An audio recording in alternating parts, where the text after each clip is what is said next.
አርዕስተ ዜና። በኢትዮጵያ መካከለኛ ገቢ ያለው የማህበረሰብ ክፍል ጠፍቷል ተባለም። በሱዳን ባለፉት 6 ወራት ብቻ ከ330 በላይ የህፃናት ሞትና የመቁሰል አደጋ መመዝገቡን ዩኒሴፍ አስታወቀም። ሰላም ጤና ይስጥልን ውድ አድማጭ ተመልካቾቻችን፣ በመከታተል ላይ የምትገኙት ጃኖ ቅማንት ሚዲያ ነው። አርዕስቶችን በማስቀደም የሰዓቱን ዜናዎቻችን ጀምረናል። ወደ ዝርዝሩ እናልፋለን። አብራችሁን ቆዩ።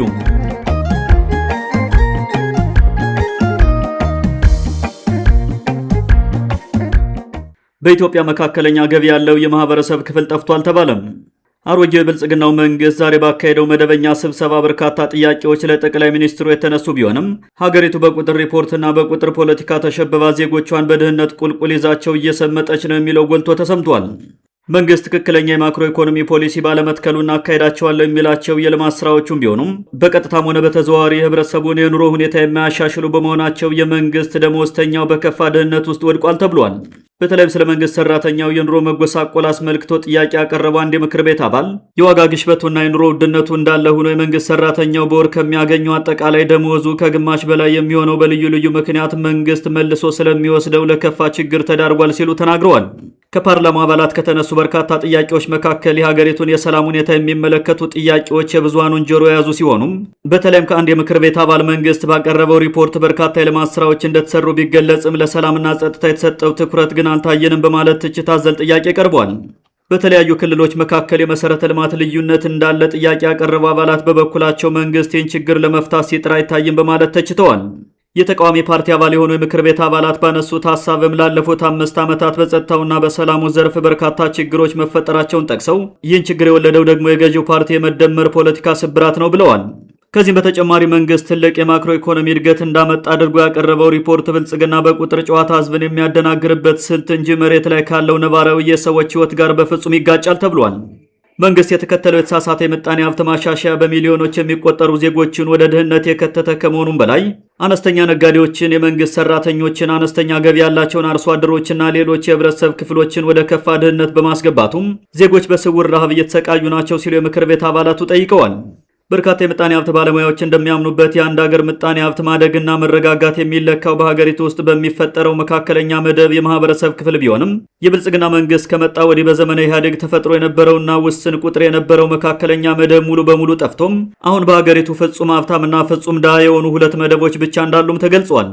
መንግስት ለፓርላማው ባቀረበው ሪፖርት በሀገሪቱ የነበረው የሰብአዊ ድጋፍ ፈላጊ ህዝብ ቁጥር ከ27 ሚሊዮን ወደ 2.3 ሚሊዮን ወርዷል ማለቱን የሰሙ የምክር ቤት አባላቱም ጉዳዩን ፖለቲካዊ የቁጥር ለውጥ እንጂ በዜጎች ህይወት ላይ የመጣ አንዳች ለውጥ የለም ብለውታል። ጠቅላይ ሚኒስትሩ ላቀረቡት ሪፖርት ከፓርላማ አባላቱ ለቀረቡላቸው ጥያቄዎች ተገቢ ምላሽ ከመስጠት ይልቅ በመጥረቢያ በግራርና በክራር ምሳሌያዊ ንግግሮች ፓርላማውን ከማዝናናት ያለፈ አርኪ መልስም አልሰጡም። የሀገሪቱን የትምህርት ጥራት በተመለከተ የተነሳላቸውን መሰረታዊ ጥያቄ ሲመልሱ ጠቅላይ ሚኒስትሩ ፕሮፌሰር ብርሃኑ ነጋ ከ30 ቢሊዮን ብር በላይ በግላቸው አፈላልገው አዳሪ ትምህርት ቤቶችን እየሰሩ ነው የሚል አስቂኝ መልስም ሰጥተዋል።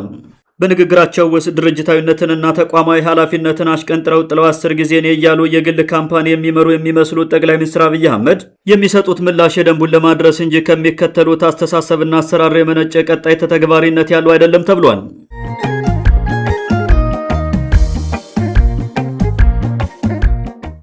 በሱዳን ባለፉት 6 ወራት ብቻ ከ330 በላይ የህፃናት ሞትና የመቁሰል አደጋ መመዝገቡን ዩኒሴፍ አስታወቀም። ዩኒሴፍ ትላንት ይፋ ባደረገው መረጃ በሱዳን ባለው የእርስ በርስ ጦርነት ባለፉት 6 ወራት ብቻ ከ330 በላይ የህፃናት ሞት ወይም የመቁሰል አደጋ መመዝገቡ ታውቋል። በሁለቱ ኃይሎች መካከል እየተካሄደ ያለው ጦርነት አሁንም ተባብሶ መቀጠሉን የገለጸው ድርጅቱም በጦርነቱ ከሞቱት ወይም ከቆሰሉት ህፃናት መካከል 60 በመቶውን የሚሸፍነው የድሮን ጥቃት መሆኑን አረጋግጧል። ከተመዘገበው አስከፊ የህፃናት ሞትና የመቁሰል አደጋ 60 በመቶውን የሚሸፍነው የድሮን ጥቃት መሆኑን የገለጸው ዩኒሴፍ አሁንም ጦርነቱ በሀገሪቱ እንደ ኮርዶፋን፣ ብሉ ናይል እና ዳርፉር ባሉ ግዛቶች ተባብሶ መቀጠሉን ጠቁሟል። በሰሜን ኮርዶፋን የምትገኘውን ኤል ኦቦይድ ከተማ ለመያዝ በአርኤስኤፍ እና በሱዳን ጦር መካከል የሚደረጉ ውጊያዎች ተጠናክረው እንደቀጠሉ የታወቀ ሲሆን ይህ ሁኔታ ከዚህ በፊት ከተመዘገቡት አስከፊ ጥቃቶች የበለጠ ጭካኔ የተሞላበት ድርጊት ሊፈጸምበት ይችላል የሚል ስጋትን ፈጥሯል። እንደ ዩኒሴፍ ሪፖርት አሁንም በአንዳንድ የሀገሪቱ አካባቢዎች የሚገኙ ሲቪሎች ከ1 ዓመት በላይ ለሚሆን ጊዜ በተፋላሚ ኃይሎች ከበባ ውስጥ እንዳሉና እንደ ትምህርት ቤት፣ የገበያ ማዕከላት፣ የነዳጅ ጣቢያዎች፣ የጤና ተቋማት እንዲሁም እንደ መንገድና ውሃ ባሉ መሰረተ ልማቶች ላይ በሚፈጸም የድሮንና የአየር ድብደባ ምክንያት ከግማሽ ሚሊዮን በላይ የሚሆኑ ሰዎች ለአደጋ መጋለጣቸው ታውቋል። በተለይም በአል ኦቤይድ እና በሰሜን ኮርዶፋን አካባቢዎች ያለው ሁኔታ እጅጉን አስከፊ መሆኑ በሪፖርቱ ላይ የተጠቀሰ ሲሆን ካለፈው ግንቦት ወር ወዲህ ብቻ በተፈጸሙ የድሮን ጥቃቶች 18 የህፃናት ሞትና 17 የመቁሰል አደጋዎች መመዝገባቸው ተገልጿል። ይህ ህፃናትን ጨምሮ ሌሎች ሲቪሊያንን ያለየ ጥቃት በዜጎች ላይ ፍርሃትን፣ መፈናቀልንና ተስፋ መቁረጥን ከመፍጠሩ በተጨማሪም ለሞትና ለመቁሰል አደጋ የተጋለጡት ህፃናትም ዕድሜያቸው ከ1 ዓመት እስከ 17 ዓመት ያሉ ናቸው ተብሏል።